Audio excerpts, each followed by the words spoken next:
Hi, and welcome to Elevate with Elisheva. On Elevate with Elisheva, I talk about healing from within and using tools from Kabbalah and personal development to get you there. On today's episode, I will be with Dan, my fiance. We are going to explore the topic of communication and more specifically, confrontation. And this is something that communicating and confronting someone in a relationship, it doesn't need to be only with a significant other, but also with a business partner or a friend or even a parent that many people struggle with. So if you've been having a lot of fear around confronting someone or even wanting to know how to communicate your feelings, then this show is for you. And hopefully the tools that you'll gain today will take your relationships much deeper. Hi. So I'm very happy to be here. It's my first time. I'm really coming out of my comfort zone to talk in front of a camera and a microphone, even though it's in a friendly setting at home. Um, but regarding the topic, I think communicate. I think specifically confrontation has been a key part in our relationship, and also um, the different versions of it, or the lack of it has been a deciding factor in many other relationships that I've been in, and I hope I will be able to share some of that experience here today. I'm so grateful that you are stepping outside your comfort zone. It's definitely not the easiest thing to put up a mic and a camera and share yourself. So, even great job for communicating here today. Something that actually just came to me right now, even in the word relationship, it sort of sounds like relatable. Whenever we talk about communicating or even starting to communicate, I allow myself to relate to the other person. And by this, I have compassion. How are they feeling? What are they going through? And it's not always 100% like that. Maybe like 70% or 80% on like a good week. But the most important thing that I found in communication, especially with Dan or with people in my life, is to be consistent in the way I act and respond to the other. Right, right. I see what you mean, and I can think of many examples of that happening or not happening, and kind of like screwing with your perception of things. Absolutely. Yeah, it's. I have nothing really to add. I think consistency is super important. You know, children, adults, old people, even pets, they want consistency. They um, don't like to be surprised with a different reaction anytime they do something, because that can really keep you guessing, kind of thing, keep you really like walking on eggshells with a person. Absolutely. And today we're going to go into a few points on confronting and communicating with someone. And these are tools that have helped me in my healing journey that I want to share with you guys. And Don here will also give his perspective about it. So, the first step to communicating and confronting someone is, first of all, confronting yourself. That's the secret. It's not, you don't want to rush to the other person and just confront them right away. That, for me, is a recipe for disaster. How many times have you just it was impulsive and you were so upset and so angry and annoyed that you just went to this other person and you completely let out all these emotions and it made zero sense to the other person? Yeah. Yeah, I can say that there are two different types of confrontation, or it really depends. It really is important with which mindset you're coming into it. If you have a turmoil of feelings in you and you haven't yet like formulated what's wrong and how do you feel, and you just come in and you kind of like expect the other person to just make you feel right and make you make sense of the situation, it can be a recipe for disaster. You just come and kind of like spill all Explode. your Yeah. feelings onto the other person, and it kind of takes them by surprise. And their reaction can trigger you even much more than, can do much more harm to the situation and to how you're feeling.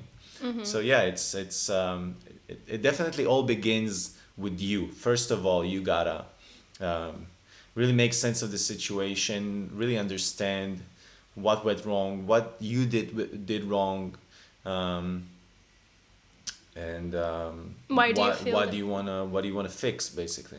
Exactly. That's a very important part and question to ask yourself. So, first of all, we're going inwards. You're confronting yourself, and you do this by asking yourself a series of questions. What is going on? Why do I feel this way? What happened, and what can I do about it? A lot of times I found myself spiraling, just trying to answer the question, why is this happening? And I spiraled and I spiraled and I spiraled, and it was just going down a deep rabbit hole Within yourself. within my, yeah, Yeah. exactly, within myself. Uh-huh. So then, and then I forgot to, I didn't even know, and then just like came to me to ask what to do about it now. So after, asking yourself a series of questions and making sense of your emotions and feelings, and you can do this by, if What are those questions, first of all? the questions are, what is happening? What is surfacing within myself? Why do I feel this way? What is the cause of why I'm feeling this way? Always tying two things together, making that connection. Because we have these feelings, but why? What is going on? What is the deeper issue? And sometimes it really is peeling it like an onion. We may think, oh, because he said this to me, I feel this way. But on a deeper level, it can be something, you want to get to the root of it. And it takes some time. It doesn't happen overnight. Sometimes in the beginning of the process for me, I had to take, a few days just to understand why I'm feeling a certain way.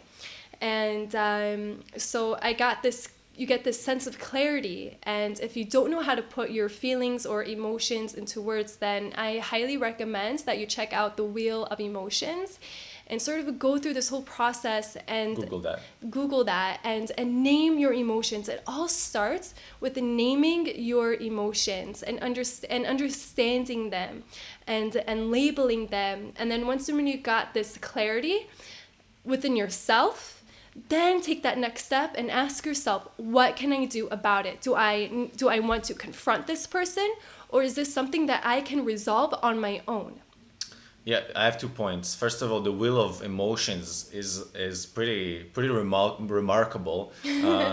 When I first like discovered it in some lecture in the university, I was very surprised to see how many emotions there are and how many emotions we can feel, and as opposed to that, how little how small was the subset of emotions I was using and I was feeling. Like I would basically go at happy, sad, tired, and hungry, but you actually read each one, and surprisingly you're like, wow, this is how I felt then and this is how I feel now. And so it's very useful if you can find a way to integrate it into your life and really learn it and understand it. It can be very powerful.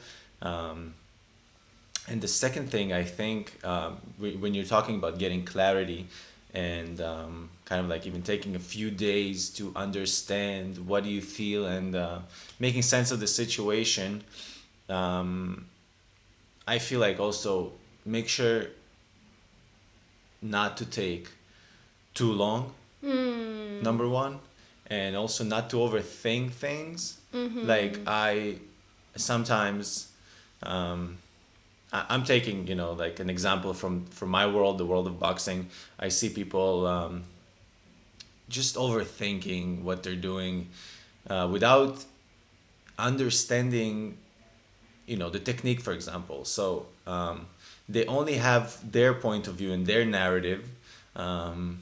So it's like a one-sided conversation with themselves, and at some point you gotta put a stop to it, and really get like the other side's opinion, because sometimes the longer you take, the longer something can brew inside of you, and your one-sided narrative can only fuel the fire. So I would say at some point, when you made enough sense and you kind of calm down about something, you should confront the person, maybe even without making full sense of the situation. Just make sure you're humble and you're coming with a question and not with an accusation or an answer, and kind of like coming to explore the situation with the other person and hear what he has to say. And sometimes what he has to say will be, the missing piece of the puzzle for that whole situation. I think kind of like takes us to the next step in that conflict resolution. It definitely does. And that is confronting someone. I really liked what you said. We don't want these things to brew within us. Absolutely. If you're able to handle and resolve the issue on your own and make that change within yourself, I find that to be one of the best ways to deal with conflicts, because a lot of times we are always projecting onto other people. And when you realize that accountability that you have, like maybe if you change something within yourself, and I'm not saying there's anything wrong with you or anything's wrong with me or you, it's more of like maybe what you're doing is causing the other person to respond in a different way. Rather than pinpointing onto the other person, it's taking accountability on your own first and seeing if there's change. And if there's not change and you did that inner work, then I find that is a great time to confront someone. And even if you need help to make that change. And there's many times in our relationship where I would just like confront in a very harsh way, very rude, not rude, but just I Got my ass handed to me many times. because because I'm a person that I can confront. And I had to learn how to sweeten that confrontation. Confrontation is a rare skill, and I think you kind of like wield a lot of power, and you gotta understand that. Yeah. Like I haven't met too many people that are, good at confronting people. Someone that like has that ability to go out. Into the other person's piece and kind of like say what he feels and why he's hurt and stuff like that. And even rarer than that is people who can confront out of I'd say like a place of healing the situation and making sense and not just looking for a fight. That's a really good point. I remember there was a few times in our relationship when I would just start fights unconsciously and unawarely. We've been together for a little bit over 3 years. No, it'll be 3 years. Not yet. 3 years. And the biggest healing that I've jumped in it was confronting to heal the situation. And the secret for me, like I said, was always starts within yourself, getting that clarity, and then coming with compassion. You're confronting someone. No one likes to be confronted. And on my side, it may appear that I have it easy to confront people, but actually it's such an inner struggle. Really? It's a struggle because will I damage the relationship? Are they ready to hear it? Is it the right time? But there's no right time I found to confront someone. But there are better times. Don't confront someone if they're coming back from a really long day of work. Don't confront someone when they are hungry. Yeah. If you want to confront someone and they came home from work, let them shower, let them eat a little bit, let them drink some water, and then like take the time. The key here is to be patient and put yourself in their shoes. So that takes a lot of empathy and compassion onto the other person, and not to just jump right in, because we're not looking here to be like we're not looking for our own self-interests. We're looking to be A shared interest, yeah. exactly that shared interest. So both people on both sides ideally want to be in a good place, even if, you know, like they had a long day. Feed them, put them in the shower, let them wash off the energy. Also, taking that point of shared interest further, like as a person who usually doesn't initiate confrontation, I learn to understand its necessity and see its value. So I think it's very important at the beginning of the relationship, especially if you're that person who can confront the other person. You want to kind of like prove, um, make a case for a confrontation, kind of like show how it's important and Act how an it's helping example. you. So the first few times that you confront a person, I think, can make or break a relationship. Um, you know, if you do it wrong, you can really hurt a person. You can catch him off guard and really make him feel like crap. But if you you do it right and you really come with that shared interest in heart and even maybe tone down your ego. I think the person in general, the person who confronts, has to keep their ego in check, Absolutely. like especially at the moment of confrontation. If they come in and confront and they get some sort of pushback and they ignite right away, I think that like it's lost even before it began. Absolutely. So yeah, in the beginning of a relationship, it's really important to establish the use and the usefulness of confrontation and exploration of past events, and you know, like things that happened and went wrong. And I think that's also what happened really in our relationship. Like we now both understand the usefulness of confrontation and how it really made our relationship grow and kind of we kind of never settle into a routine. You know, we always revisit stuff and always like we don't let things kind of slide. We're always keeping each other in check. Yeah. And also for the person that is not the confronting uh, person usually, it gets easier to confront because you understand. Like I don't like confronting people because I'm just basically like I avoid any kind of how do you call it, conflict. Unless I'm Conflict. in a ring and we're wearing gloves, then I'm gonna come into your face and try to punch you. But in real life, like it's just easier for me to avoid confrontation. But now in our relationship, it created such like a healthy communication, Tool.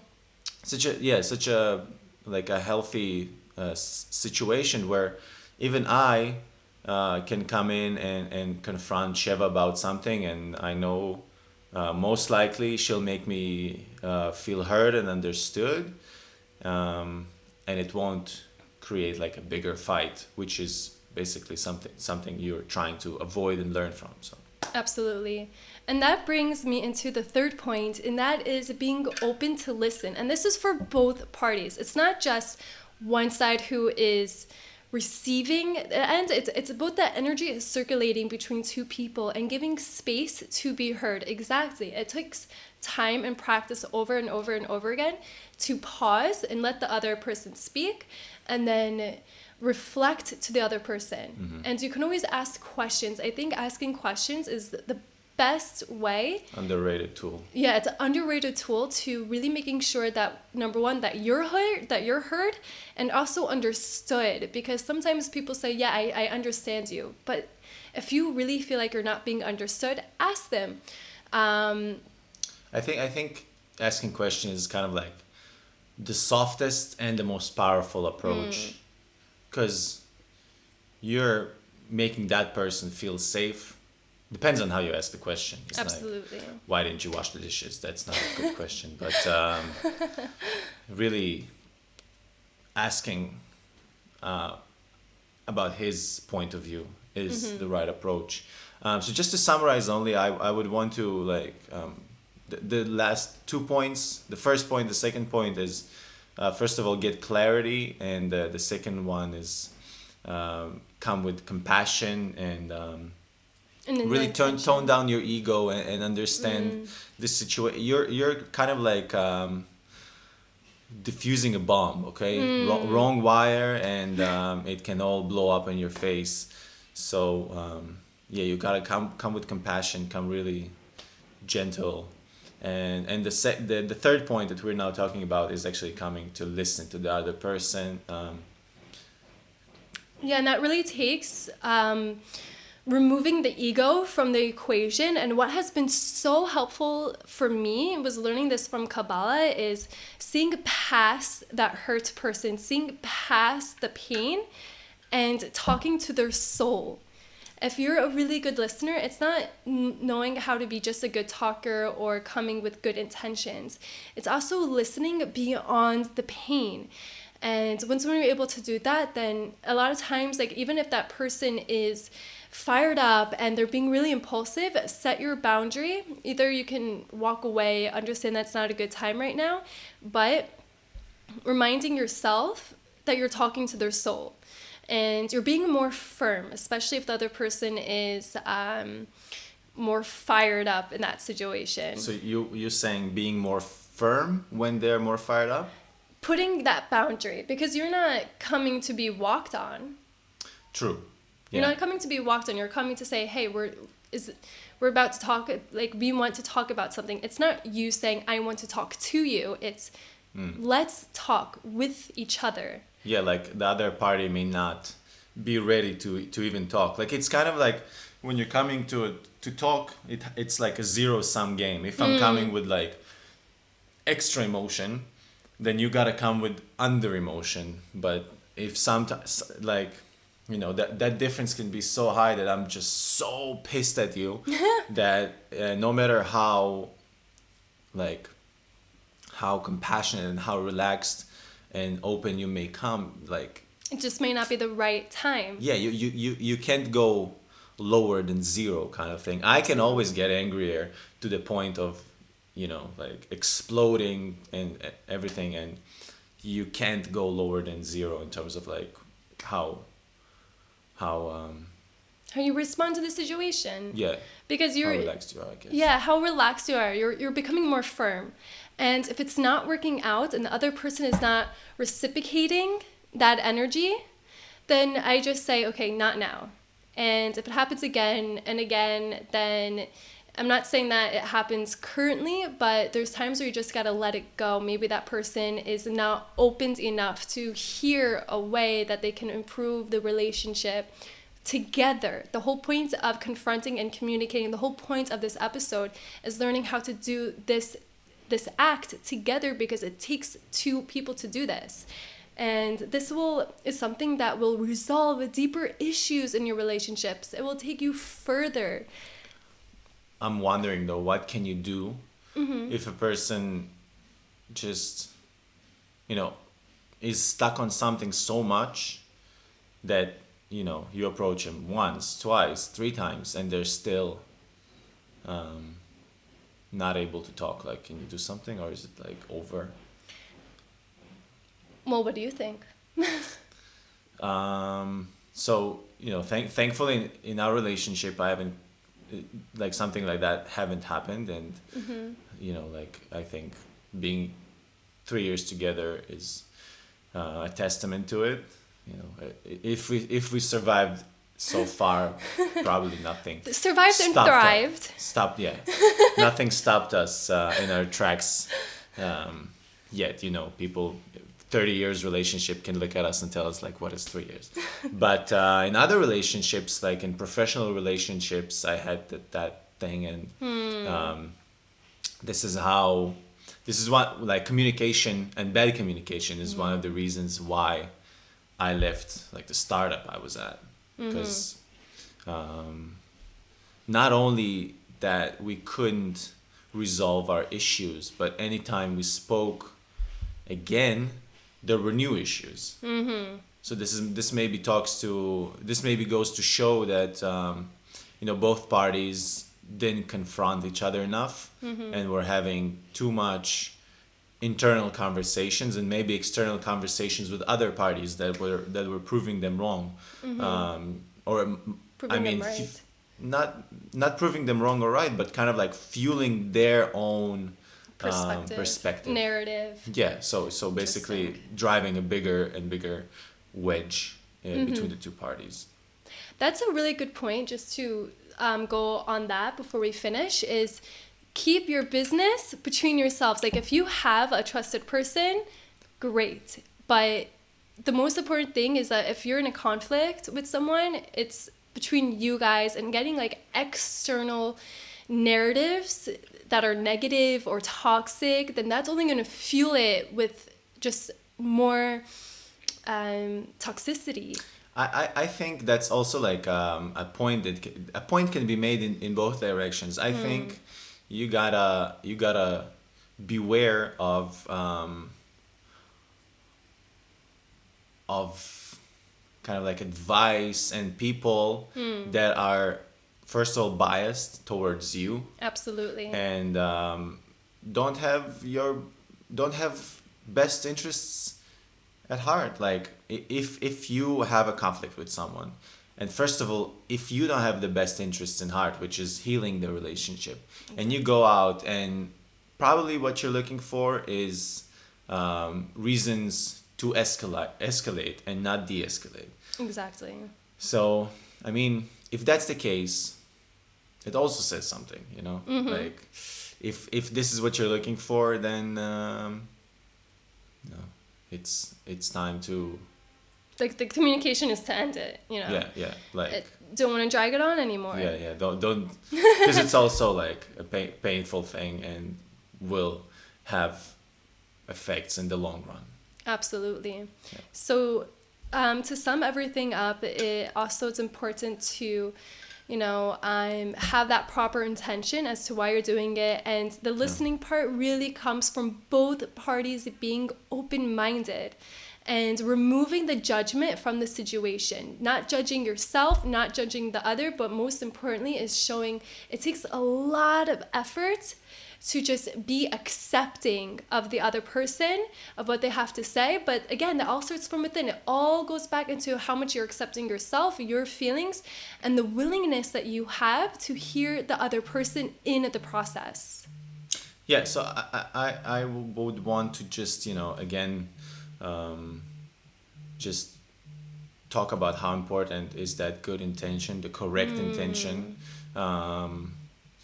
If your intention isn't to heal the relationship, then this is the first point you gotta address, and this is the first point you gotta talk about, before anything else you do. In that clarity stage, getting clarity stage is like, why am I not looking for the best outcome? Why am I not looking to fix this problem in this relationship?